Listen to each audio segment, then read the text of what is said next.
السلام علیکم ورحمۃ اللہ تعالی وبرکاتہ۔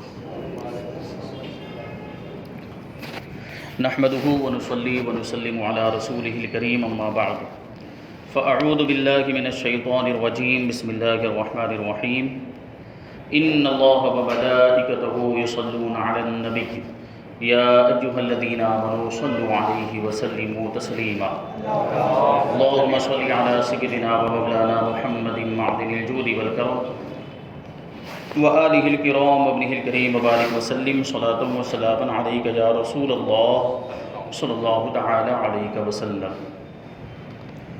عزیزان ملت اسلامیہ، گزشتہ اتوار کو ہم نے ملک عرب، حجاز، مکہ مکرمہ اور مدینہ منورہ کے بارے میں سماعت کیا۔ حجاز کسے کہتے ہیں اور مکہ مکرمہ مدینہ منورہ کہاں واقع ہے، ان ساری باتوں کو ہم نے سماعت کیا۔ اب سوال یہ پیدا ہوتا ہے کہ اللہ تبارک و تعالی نے اپنے آخری نبی خاتم النبیین ہمارے آقا حضور رحمت عالم صلی اللہ علیہ وسلم کو ملک عرب ہی میں کیوں پیدا فرمایا؟ کوئی دوسرے ملک میں بھی پیدا فرما سکتا تھا، ہندوستان میں بھی پیدا فرما سکتا تھا، یا ملک شام میں، ملک یمن، بہت سے دوسرے علاقے ہیں جہاں پر حضور اقدس صلی اللہ علیہ وسلم کو پیدا اللہ تبارک و تعالی فرما سکتا تھا، لیکن ملک عرب ہی میں پیدا کرنے میں کیا حکمت ہے؟ تو اس کو یہاں سے ہم سنیں گے۔ اگر ہم ملک عرب کو کرۂ زمین کے نقشے پر دیکھیں، گلوب کے نقشے پر ہم دیکھیں، پہلے تو کاغذ پہ نقشہ ہوتا تھا، اب تو موبائل کے اندر بھی نقشہ آ گیا ہے، جو اپلیکیشن ہوتا ہے گوگل میپس کر کے، تو اس پر بھی آپ دیکھ سکتے ہیں اس بات کو۔ ملک عرب کا جو نقشہ ہے ابھی، جس کو سعودیہ عربیہ کہا جاتا ہے، جس کو حجاز کو سعودی عرب کہا جاتا ہے، تو اس کے محل وقوع سے، اس کے لوکیشن سے یہی معلوم ہوتا ہے کہ اللہ تعالیٰ نے ملک عرب کو ایشیا، یورپ اور افریقہ، تین بر اعظموں کے وسط میں جگہ دی ہے۔ یعنی ملک عرب جو ہے یہ تین بر اعظم کے بیچ میں ہے، ایشیا، یورپ اور افریقہ، یہ تینوں بر اعظم مطلب جس کو ہم گجراتی میں کھنڈ کہتے ہیں، انگلش میں کانٹیننٹ کہتے ہیں، تو ان تینوں بڑے بڑے بر اعظموں کے درمیان میں بالکل بیچ میں ملک عرب کا محل وقوع ہے، لوکیشن ہے۔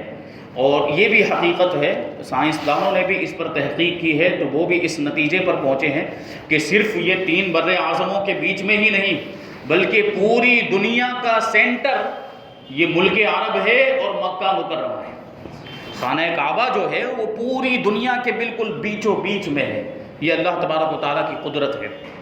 تو ظاہر سی بات ہے کہ جو چیز بالکل بیچ میں ہو، بالکل سینٹر میں ہو، تو وہاں سے پوری دنیا میں رسائی آسانی سے ممکن ہو جائے گی۔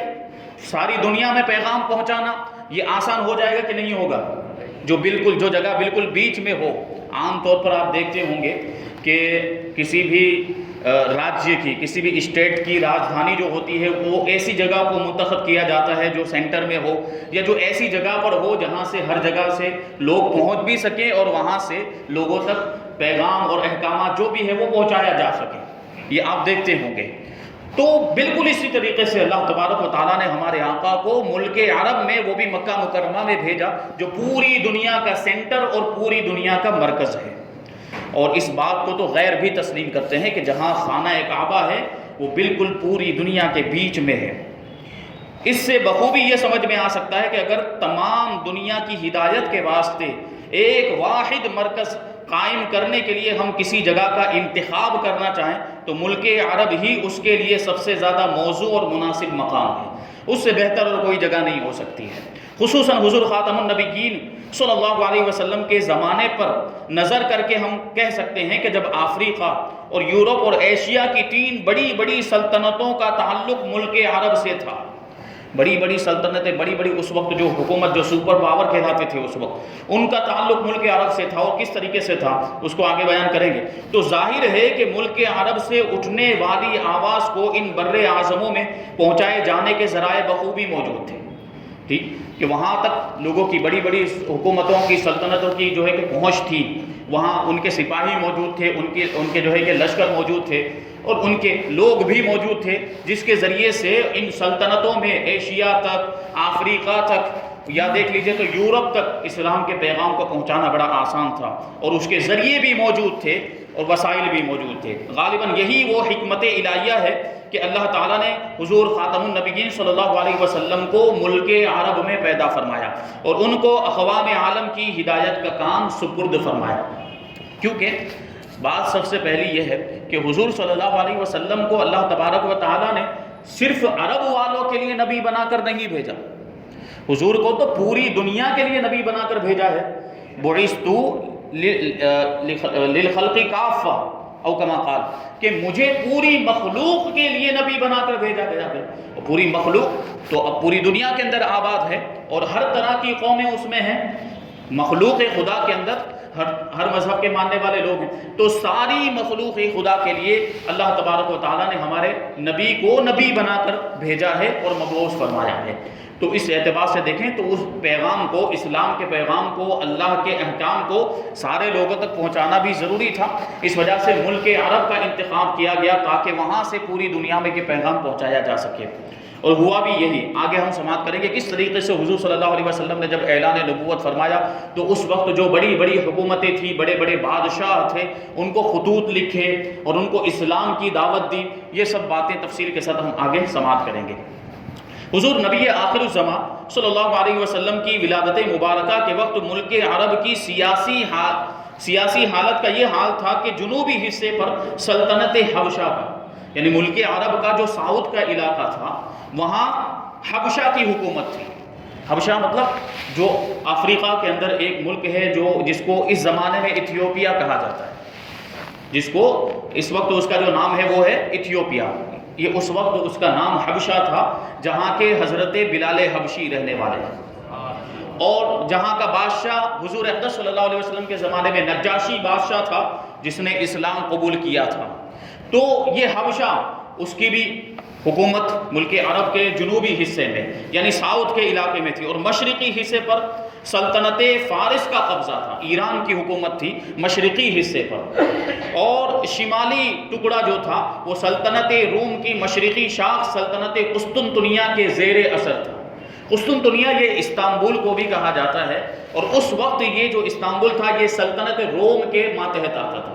روم جو ہے وہاں یہ بھی سپر پاور تھا اس وقت، اور اس کا جو بادشاہ تھا بڑا طاقتور بادشاہ مانا جاتا تھا۔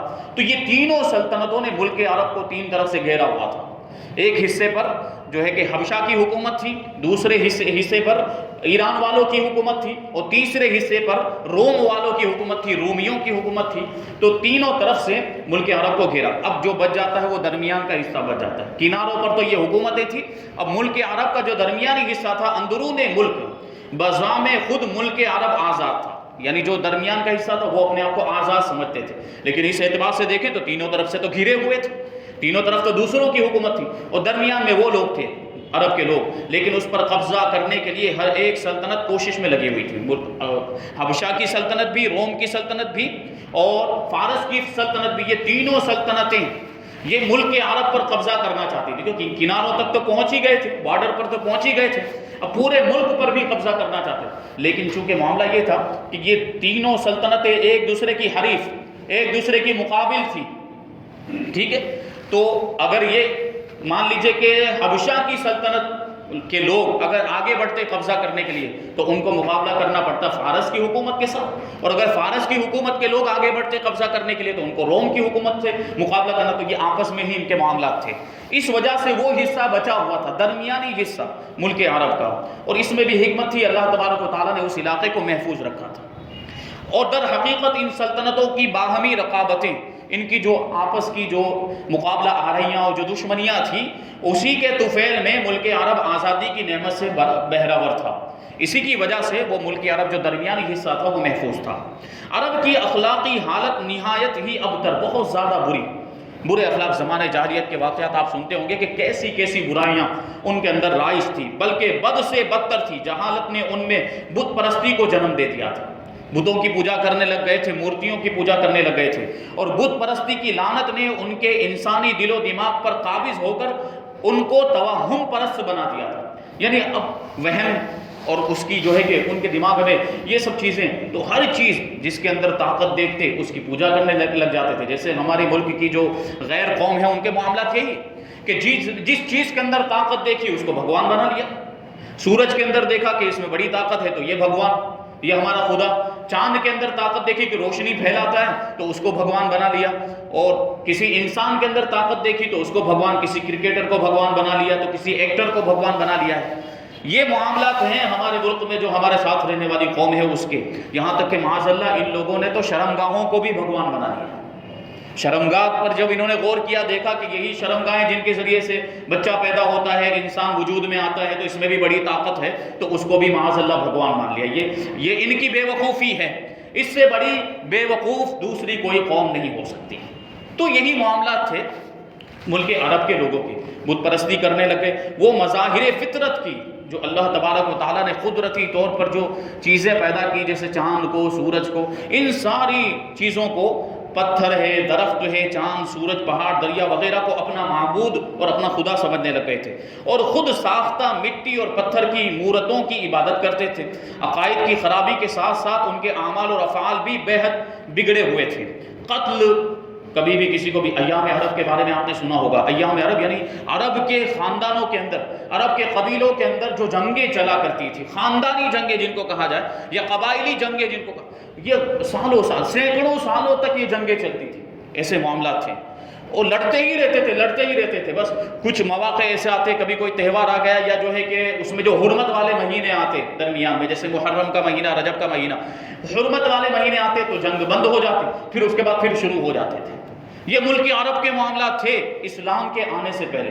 ایسی لڑائیاں ان میں سینکڑوں سالوں تک، یہ باپ دادا کے زمانے سے جنگ چلی آ رہی ہے. ان کو، اور بعض تو لوگ ایسے ہوتے تھے ان کو وجہ پتہ نہیں ہوتی کس وجہ سے ہم لڑ رہے ہیں، بس ہمارے باپ دادا لڑتے تھے تو ہم بھی لڑتے تھے، اور ایسے ہی یہ چلتی رہتی تھی جنگیں. تو قتل و غارت غری کا یہ معاملہ، کبھی بھی کسی کو بھی مار دیا، کسی کو بھی قتل کر دیا، یہ زمانے جاہلیت میں معاملات تھے. اور رہ زنی، ڈاکہ زنی، لوٹ لینا لوگوں کے مال کو، یہ بھی چیز تھی. اور جوا کھیلنا، شراب نوشی، حرام کاری، عورتوں کو اغوا کر لینا، کڈنیپ کر لینا، لڑکیوں کو زندہ درگور کر دینا، چھوٹی بچیاں. کیونکہ جیسے اس زمانے کے اندر ابھی یہ معاملہ شروع ہو گئے کہ جب بچی پیدا ہوتی تو اس کو بوجھ سمجھا جاتا ہے. لڑکی جب پیدا ہوتی ہے تو اس کو بوجھ سمجھا جاتا ہے. اور زمانے جاہلیت میں بھی یہی معاملات تھے کہ لڑکی کو بوجھ سمجھتے تھے.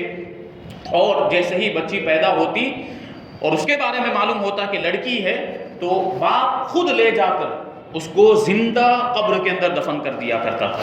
بلکہ اس نام سے پورا ایک قبرستان تھا مکہ مکرمہ کے اطراف میں جہاں پہ بچیوں کو دفن کیا گیا تھا.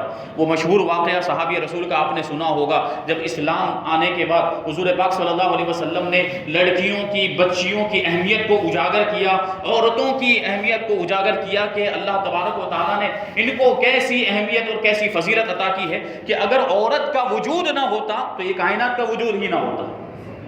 عورت کا وجود نہ ہوتا تو کائنات کا وجود ہی نہیں. تو اسلام نے حقیقت میں عورت کی اہمیت کو سمجھایا.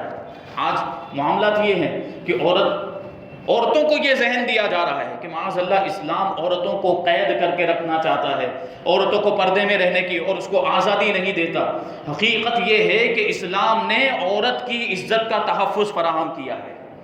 عورت کو جو مقام و مرتبہ اسلام نے دیا دنیا کا کوئی مذہب نہیں دے سکتا. عورتوں کا معاملہ آپ دیکھیں اسلام سے پہلے تو ان کو منحوس سمجھا جاتا تھا. اگر کسی عورت کا شوہر اس کی زندگی میں مر جائے تو ہمارے ملک ہندوستان کے یہ معاملات تھے کہ اس کو جو ہے کمرے کے اندر بند کر دیا جاتا تھا. وہ کسی سے مل جل نہیں سکتی تھی، بس اسی میں ایک سوراخ کے اندر سے اس کو کھانا پھینک دیا جاتا اور اسی میں وہ رہتی یہاں تک کہ مر جایا کرتی تھی. اور ہمارے ملک ہندوستان کے اندر ایک یہ اور رواج بھی تھا، ستی کر دینے کا رواج، کہ جب کسی عورت کا شوہر، اس کا پتی اس کی زندگی میں مر جائے تو اس کو منحوس سمجھتے، اس سے کہا جاتا کہ کیسی منحوس عورت ہے کہ اپنے جیتے تھی اپنے شوہر کو کھا گئی، اپنے پتی کو کھا گئی، تجھے زندہ رہنے کا کوئی حق نہیں ہے. تو اس کو اس کے شوہر کی چتا کے ساتھ جلا دیا جاتا تھا. یہ معاملات تھے. اور ملک عرب کے اندر بھی جب کوئی ایسی عورت جس کا شوہر مر گیا کسی گلی سے گزرتی تو لوگ اپنے دروازے بند کر لیا کرتے تھے کہ منحوس عورت جا رہی ہے، کہیں اس کی نحوست کا اثر ہمارے اوپر بھی نہ آ جائے. ایسے ایسے معاملات تھے. اور یہ بچیاں جب پیدا ہوتی تھی تو ان کو زندہ درگور کر دیا جاتا تھا. اسلام آیا اور اسلام نے عورت کی اہمیت کو اجاگر کیا. اللہ کے رسول صلی اللہ علیہ وسلم نے فرما دیا کہ عورت بچی کی تربیت اگر کوئی باپ کرے تو اللہ تبارک و تعالیٰ اس کے بدلے میں اسے جنت عطا فرماتا ہے. 3 بچیوں کے تعلق سے حدیث پاک میں ہے کہ کسی کی 3 بچیاں ہو اور وہ ان کی خوب اچھی طرح سے تربیت کرے, ان کے ساری ضرورتوں کو پورا کرے, یہاں تک کہ وہ بالغ ہو جائیں تو ان کا نکاح کر دے صحیح جگہ پر, تو اللہ تبارک و تعالیٰ اس کے لیے جنت کو واجب کر دیتا ہے. یہ اہمیت اور یہ مقام و مرتبہ اسلام نے بچیوں کو دیا ہے. اور آج کیا کہا جاتا ہے کہ اسلام نے عورتوں کے حقوق کا لحاظ نہیں کیا. جیسا لحاظ اسلام نے کیا ہے کسی دوسرے مذہب میں کیا ہو تو بتاؤ. ایسی اہمیت اور ایسا مقام و مرتبہ اسلام. آج دیکھیے آزادی کے نام پر عورتوں کی کیا حالت کر دی گئی. اسلام عورتوں کو پردے کا حکم دیتا ہے. اسلام عورتوں کو حکم دیتا ہے کہ عورتیں گھر میں رہیں, عورتیں گھر کے کام کاج کو سنبھالیں, اور کمانے کا جو معاملہ ہے وہ مرد لوگ کریں, مرد حضرات کریں, باہر جائیں اور وہ کما کر لے کر آئیں اور وہ سارے معاملات گھر کے جو ہے کہ دیکھیں. یہ اسلام کا قانون فطرت ہے اور اسی میں ساری حکمتیں اور اسی میں ساری بھلائیاں ہیں. آج دیکھیں دوسری قوموں نے عورتوں کو آزاد کر دیا, باہر جا رہی ہیں تو ان کی عزتیں سلامت نہیں. ہر جگہ پہ جو دیکھیں نفسانی خواہشات کے جو بھیڑیے ہیں وہ اپنی جو للچائی ہوئی نگاہوں سے عورتوں کو دیکھتے ہیں اور ہر جگہ ہر مقام پر اس کی عزتوں کو لوٹنے کی کوششیں کی جا رہی ہیں عورتوں کو. تو وہ جو عورتیں جو آزادی کے نعرے لگا رہے ہیں, جن کو آزادی کے نعرے دیے جا رہے ہیں, ان کی عزتیں محفوظ نہیں, ان کا مقام و مرتبہ محفوظ نہیں ہے.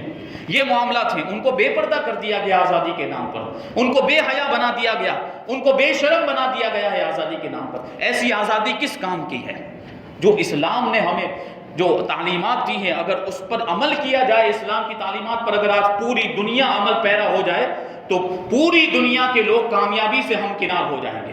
ساری پریشانیاں اور ساری مصیبتیں اور ساری جو رکاوٹیں جو ہمارے سامنے ہیں آج دنیا کے معاملات کو لیتے ہوئے, یہ سب دور ہو سکتی ہیں, شرط یہ ہے کہ اسلام پر عمل کیا جائے.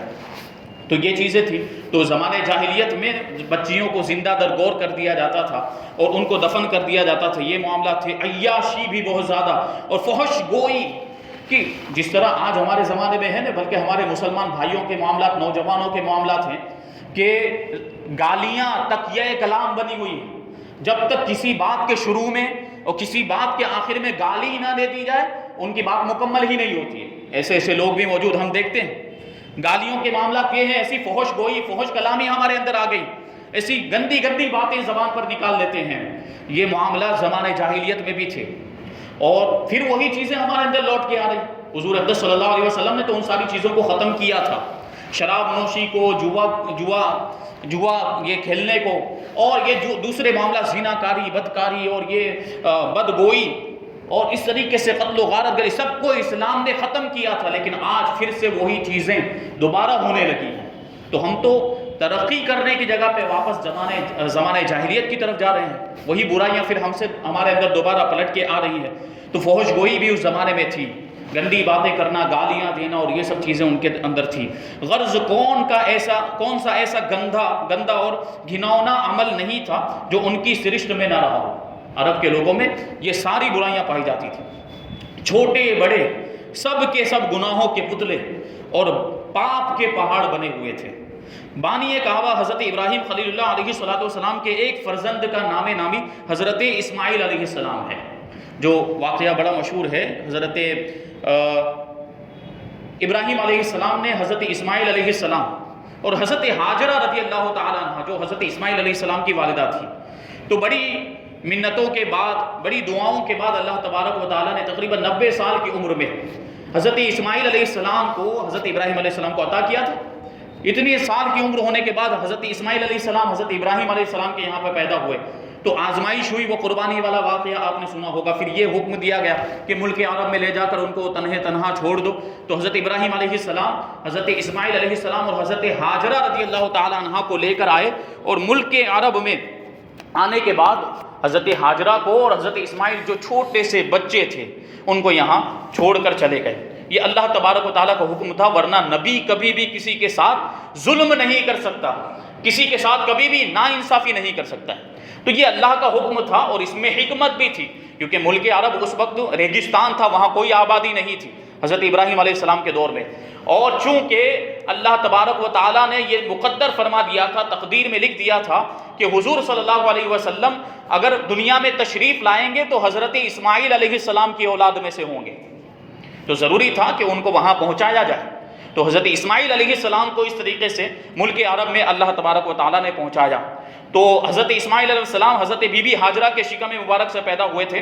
حضرت ابراہیم علیہ السلام نے ان کو اور ان کی والدہ حضرت بی بی ہاجرہ کو مکہ مکرمہ میں لا کر آباد کیا اور عرب کی زمین ان کو عطا فرما دی۔ حضرت اسماعیل علیہ السلام اور ان کی اولاد کو عرب کی زمین عطا فرما دی کہ یہاں پر آباد ہو جاؤ۔ حضرت ابراہیم علیہ السلام کے دوسرے فرزند حضرت اسحاق علیہ السلام جو حضرت بی بی سارہ رضی اللہ تعالیٰ عنہا کے مقدس شکم سے پیدا ہوئے تھے، حضرت ابراہیم علیہ السلام نے ان کو ملک شام عطا فرمائے، حضرت اسحاق علیہ السلام کو ملک شام عطا فرمائے۔ حضرت ابراہیم علیہ السلام کی تیسری بیوی حضرت قطورہ کے پیٹ سے جو اولاد مدین وغیرہ پیدا ہوئے ان کو آپ نے یمن کا علاقہ عطا فرمایا۔ تو اس طریقے سے تقسیم ہوئی، اور پھر حضرت ابراہیم علیہ السلام کے بیٹے حضرت اسماعیل علیہ السلام کی اولاد ملک عرب میں کس طریقے سے آباد ہوئی، اور حضور اقدس صلی اللہ علیہ وسلم انہی کی اولاد میں پیدا ہوئے۔ یہ ساری چیزیں انشاءاللہ تبارک و تعالیٰ اگلے ہفتے بیان کی جائیں گی۔ اللہ تبارک و تعالیٰ کی بارگاہ میں دعا ہے کہ جو کچھ بھی بیان ہوا اس پر مجھے آپ کو ہم سب کو عمل کرنے کی توفیق عطا فرمائے۔ وما علینا الا البلاغ۔